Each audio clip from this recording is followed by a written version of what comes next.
Welcome to the Calm Analytics channel. I'm Boris Tizenhausen. August 10th, here are the main news stories for this moment. In Russia, the Taneco oil refinery is ablaze. This is in Nizhnekamsk. Drones visited this massive oil refinery in Tatarstan. Locals are reporting numerous explosions and a fire at the facility. Let's watch the video. It's a very serious facility. Taneco belongs to the Tatneft group and is one of the most modern Russian oil refineries. Moreover, the Russians themselves called this refinery a facility of strategic importance. And the leadership of Tatarstan previously spoke about its strategic importance, not only for the Republic, but also for the economy of Russia as a whole. Its capacity is 16 million tons per year. This is the third strike on this facility in the last 2 months. There is another important point. This plant is part of a huge petrochemical cluster in Nizhnekamsk. This cluster consists of several enterprises. Taking one enterprise out of commission hits the entire chain. Moreover, I looked at this petrochemical cluster on the map and it's the size of Nizhnekamsk itself. Its length is about 9 kilometers. Imagine it's just a mini city. Well, the distance from the border with Ukraine to this facility is 1,245 kilometers. But that's not all. A piece of news that perhaps we have all been waiting for a long time. There is information that tonight the Russians were preparing a ballistic missile attack on Ukraine and something went wrong. Incidents occurred for them in the area of the launch sites in Bryansk and Kursk. Simply put, something hit them there. The shelling tonight was not supposed to be massive, but several launch systems were in position. We are waiting for preliminary information for now, but I really hope that the Russian military will be sent to hell along with their launch systems. By the way, there is a very active hunt for these launch systems going on right now. Everyone is hunting them, and in Crimea it's just beautiful. They just destroyed 2 S-400 launch systems there that were firing ballistics at us. It wasn't just those launch systems that were destroyed. Specialists from the main Directorate of Intelligence of the Ministry of Defense of Ukraine and Group 13 during an operation in the territory of temporarily occupied Crimea a couple of days ago hit 2 S-400 Triumph launch systems and a control antenna for the huge Russian Orion drones. Now let's sit back and watch the video while listening to your favorite music tracks, creating the perfect mood for you. Лети до Таганрога, дістань до Волгограда, Саратов потруси, нехай гримить в Тамбові, Рязані та Ростові. Як до Москви дістанешся, то нахуй рознеси. Дехто каже, що це гріх і так не треба. Гнів та розпач можуть карму зіпсувать. Бачу сльози, чути стогін аж до неба. За це все капи мають поздихать. To strike such high-value targets, the scouts used multi-purpose Magura maritime platforms, which serve as carriers for FPV drones. This is information from the GUR. In short, it's the war of the future. The unmanned platforms brought small FPV drones, which then took off, destroyed the launchers, and all returned back. Well, except for the FPV drones, of course.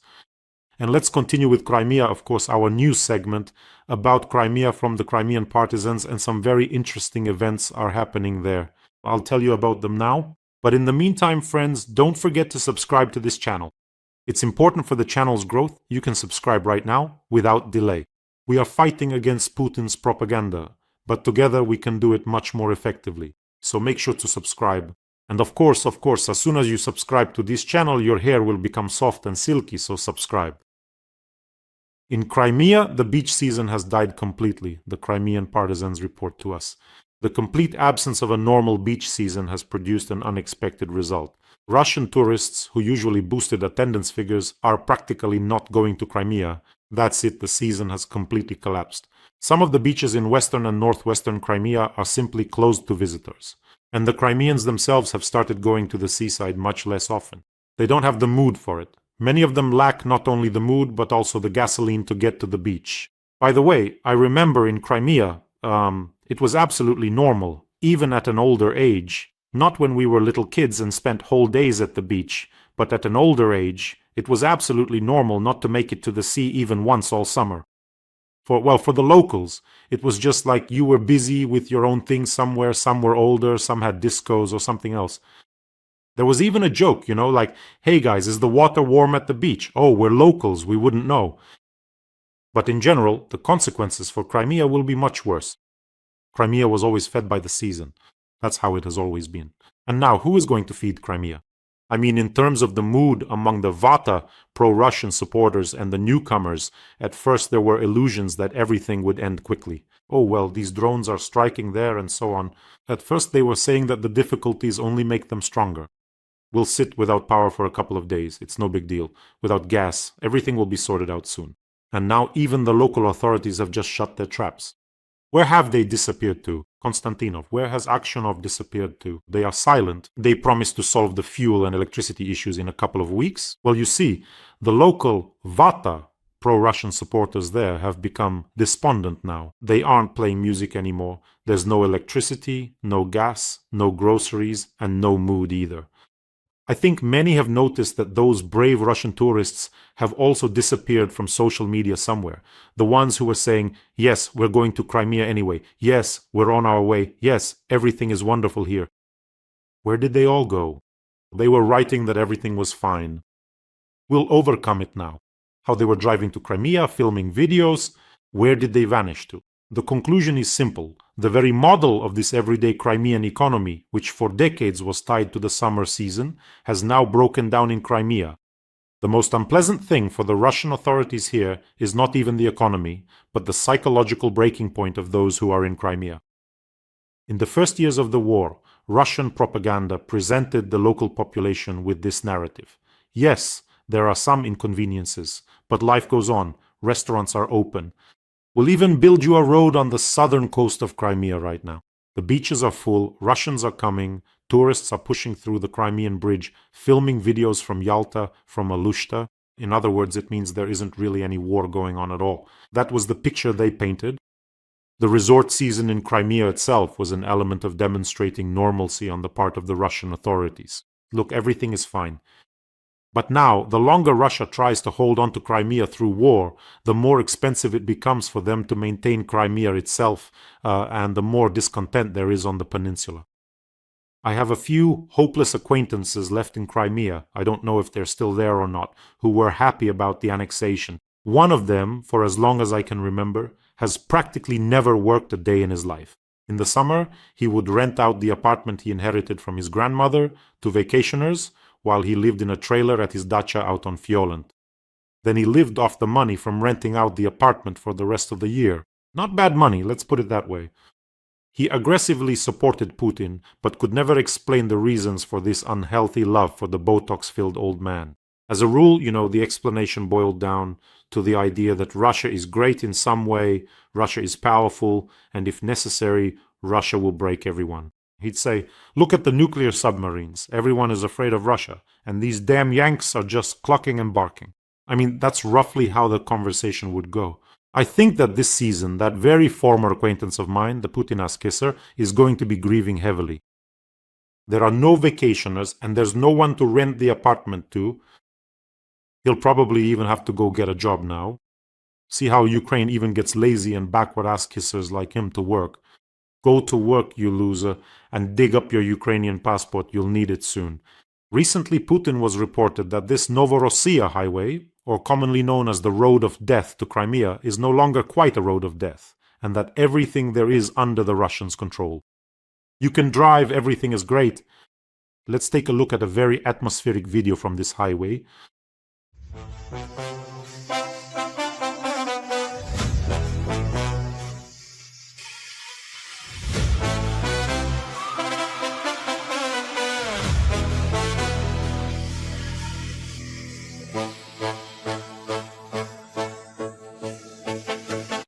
Everything is calm, everything is great.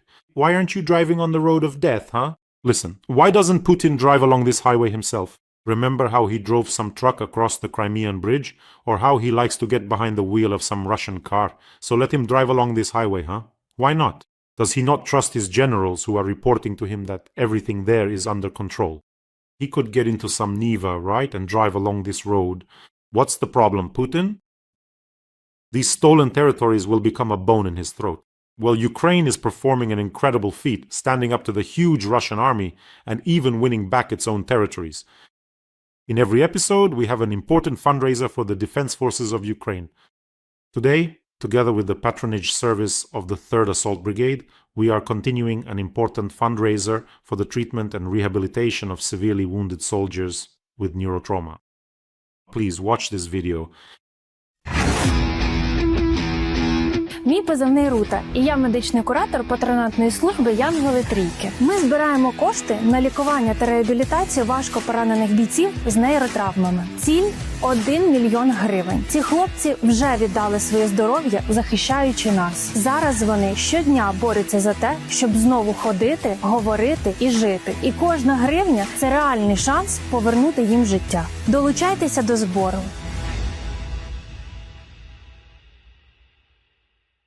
Let's help our warriors who gave their health for Ukraine and are now recovering even if it is difficult. The link to the fundraiser is in the description of this video. There is also a QR code in the corner. This is for those who are watching me on other channels. It also leads to the fundraiser. Thank you so much for supporting our soldiers.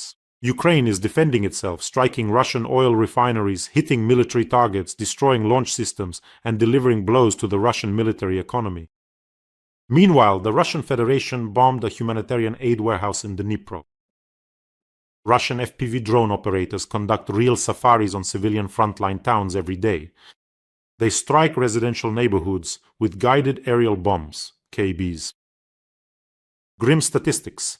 Since the beginning of the full-scale invasion, there have been 3,148 attacks on healthcare facilities, 2,567 on medical institutions, 71 on warehouses, and 645 on medical supply shipments. The GUR, Main Directorate of Intelligence, recently reported that Russians have been tasked with intensifying terror, specifically targeting the civilian population. You can see perfectly well that they are simply at a stalemate on the front. They won't see any Donbass, not in a month, nor by the end of the year. That's why these monsters are lashing out.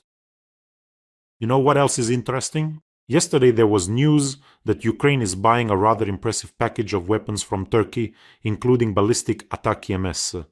And the news about this, I specifically checked, was not covered at all on Russian TV channels. Just not a single mention, as if this news doesn't exist. And the news is serious, the news is powerful. On Russian Telegram channels there is an uproar, but on TV there is silence, because the order was to keep quiet and not attack Erdogan. He could just close the straits in the Black Sea to Russians completely right now, and that would be it. And in general, Putin probably remembers perfectly well how Erdogan, without a second's hesitation, shot down a Russian military plane that violated Turkey's airspace. Moreover, that 2015 incident is more relevant than ever right now, especially for those who say Russia is about to attack NATO countries. Any moment now, it's just about to happen. In other words, that 2015 incident is effectively a clear example for all countries of how to act and how to respond to provocations from the Russian Federation. I will remind you that the Russian plane back then violated Turkish airspace for literally just a few seconds. According to Ankara, the violation was very, very brief. The plane flew into Turkish airspace for literally just 2 kilometers. 17 seconds was enough to shoot it down. It was shot down by a Turkish F-16. Why is this story important now? It is very important because it showed the limit of Russian escalation back then. That is, Russia responded to Turkey economically at the time and responded politically. Putin was angry about it, stomping around in those 7-centimeter heels of his, but there was no military strike or further military provocation after the destruction of the Russian combat aircraft. And Turkey at that time was not a nuclear state, but it was and remains a member of NATO. And one more telling piece of news, which I would call Tyumen is a little Russia. In Tyumen, the water scandal continues. For several weeks now, residents have been complaining that the water coming out of their taps smells and looks like sewage. But a representative from the local water utility didn't understand at all why the commoners were complaining about the fecal water.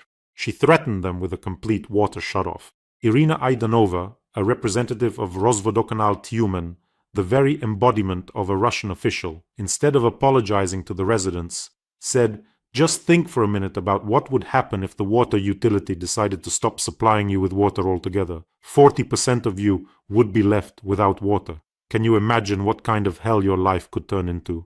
Just fantasize about that for a minute in your spare time." That's a bureaucrat for you, right? Indeed, why don't these unwashed plebs respect the hierarchy? Russia has an absolutely hierarchical system. Whoever is higher up the food chain is right. And any official understands that the only one who is right is the official who is above them. Everything below, this rabble that complains about feces coming out of the tap, isn't even worthy of opening its mouth. And if the head Russian ghoul doesn't ask the serfs for anything, why shouldn't officials of a lower rank do the same? And one more piece of proof that everything is stable in the nut house. Russia will not agree to freeze the front line.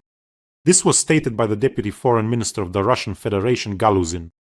He stated that stopping the war is impossible without eliminating the root causes of this crisis.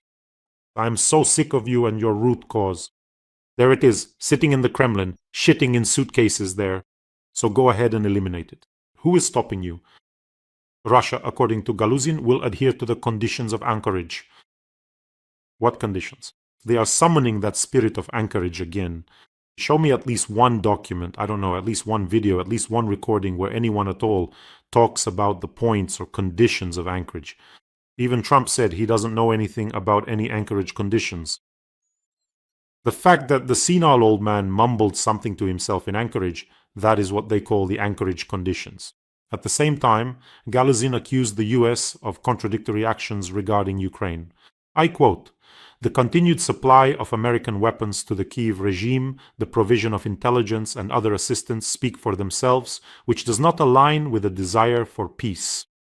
And also, the deputy head of the Ministry of Foreign Affairs of the Russian Federation accused Zelensky of attempting to escalate the conflict, mentioning the strikes on the energy infrastructure of the Russian Federation. So that's how it is, it turns out. That is, when Russia, with absolute impunity, tried for several winters in a row to take out our energy infrastructure, to leave us without light, without heat, that's all fine. As soon as Ukraine started to respond, they started whining and squealing. Escalation, help. Zelensky, what are you doing? What a pathetic state this Russian Federation is. You know, they have this parody of a state everywhere. You pick at the label with your fingernail, and underneath the greatness, underneath the second army of the world, there is rot, lies, cowardice, and decay. Simply put, aggressive ignorance that parasitizes on the past achievements of a completely different state. And at the head of it is a dim-witted old man who has just pumped himself full of Botox in pursuit of fading youth. Can you imagine how much he hates Ukraine? Ukraine ruined the entire finale of his crowned career. It was supposed to be a triumph, the conquest of Ukraine, and then all of Europe on its knees. I think that after Ukraine, of course, it would have been the Baltic states, it would have been Poland, and he would have annexed Belarus in a heartbeat. Here I am, reviving the Soviet Union. Where are the Warsaw-packed countries? Bring them all here. It was supposed to be a triumph. But then he entered Ukraine and tripped on the very first step, just got punched right in the teeth. Ukraine also gave him a good slap on his bald head. In the end, I think it will also deal him a very significant, resounding blow. I think that when Putin is in front of a mirror somewhere in his bunker, painting his eyebrows with brown Leningrad mascara, looking at himself, he just hates life and youth itself. Well, let's all send a signal to the universe together, so that it finally dies as soon as possible. And you, friends, take care of yourselves, take care of your loved ones. Subscribe to this channel, don't forget. And let's help our warriors. Let's help the Angels of the Trinity patronage service of the 3rd Army Corps. The link to the fundraiser is in the description of this video. Have a peaceful day, everyone, and glory to Ukraine.